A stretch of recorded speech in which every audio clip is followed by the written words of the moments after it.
It is me, Mrs. Swanson, coming to you from my classroom. I am here to talk to you about an exceptional book that I really want to be in your hands. It is called One for the Murphys, and it's by Linda Mullally Hunt. I'm not sure if you've read Fish in a Tree or if that was read to you aloud by one of your elementary teachers. But One for the Murphys takes that book and puts it to a whole nother level.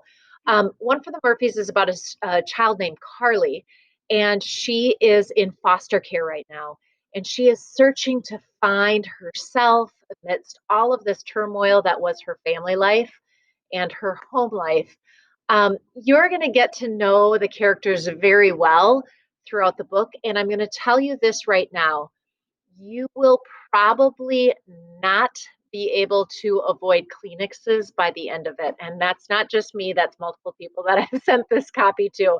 I actually ordered 2 extra copies for my classroom because this is one of my favorites. I have a summary up on your smartboard right now for our teachers for them to read to you or you to check out on your own weekly slides. But in addition to that, I don't have the copy now because I've lent out my copy. I'm going to be reading off my screen the hook that the author kind of grabbed us in with. Um, it's it's pretty great. She's calling it Lucky Girl, Chapter 1. But she's anything but lucky, you'll find out. Sitting in the back of the social worker's car, I try to remember how my mother has always said, never show your fear. She'd be disappointed to see me now, shaking, just going without a fight. The social worker, Mick McVoy, pulls out of the hospital parking lot while I play with the electric lock button on her car door. Lock, unlock, lock, unlock. The social worker, Mick McVoy, glares at me through the mirror and says, please stop that. The door needs to stay locked. I love it when people use the word please, but they look like they want to remove your face. I stop, but I'm not doing it to bug her like she thinks. It's just that I can't keep still, and it beats jumping out of a moving car. My fingers play with the hospital bracelet. I stare at my name, Carly Connors, 13 letters. How unlucky can one person be? I think about my mother, still there, lying in the hospital bed like an eggplant, and I wonder if she's conscious yet. I wonder why no one will tell me what's happening with her, and I wonder why I can't seem to ask anymore. Gazing out the window, I count the trees. Connecticut is covered with them, but in March, the branches are still bare, like long gray fingers waving us along as we speed by. We're almost there, the social worker says, taking a corner faster than I think anyone is really supposed to. I think back to sitting in the hospital bed, bunching up the blankets with my fists, asking her if they were going to send me to an orphanage.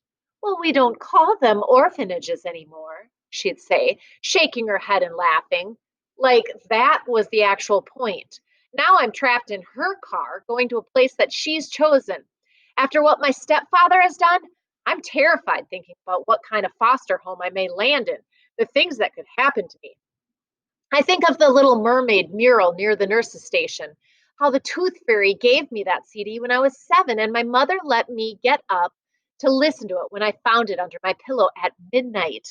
We danced around the kitchen together. She sang Kiss the Girl as she chased me to get a kiss. I never ran away for real. You know, Miss McVoy says, pulling me back to reality, you're very lucky, Carly. You're kidding me, right? Her mouth bunches up. Well, she sounds like a ticking time bomb. It's a nice home, a good placement, and you are lucky. Well, I guess I should buy a lottery ticket then. Someday, Carly, you're going to have to realize that being angry at the whole world will only hurt you. I wonder if that isn't the point. We drive up to the house the color of dirt.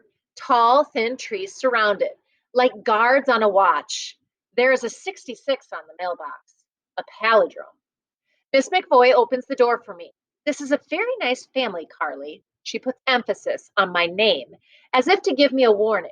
And this is the first time they've taken a foster child.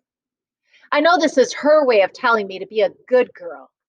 The walk up the driveway feels like wading through glue.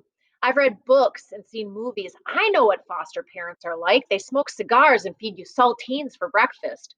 1, 2, three, seven, eight, nine. Standing on the porch, I count the leaves on the plastic wreath that hangs right there on the door.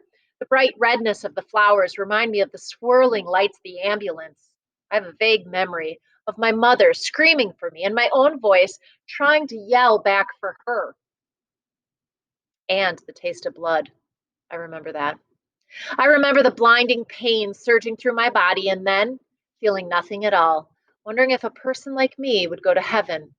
I jump when the door swings open and a woman smiles. I'm going to stop you right there. I want to let you know again that this is One for the Murphys by Linda Mullally Hunt. If you can get your hands on this copy, you will not regret it. Enjoy.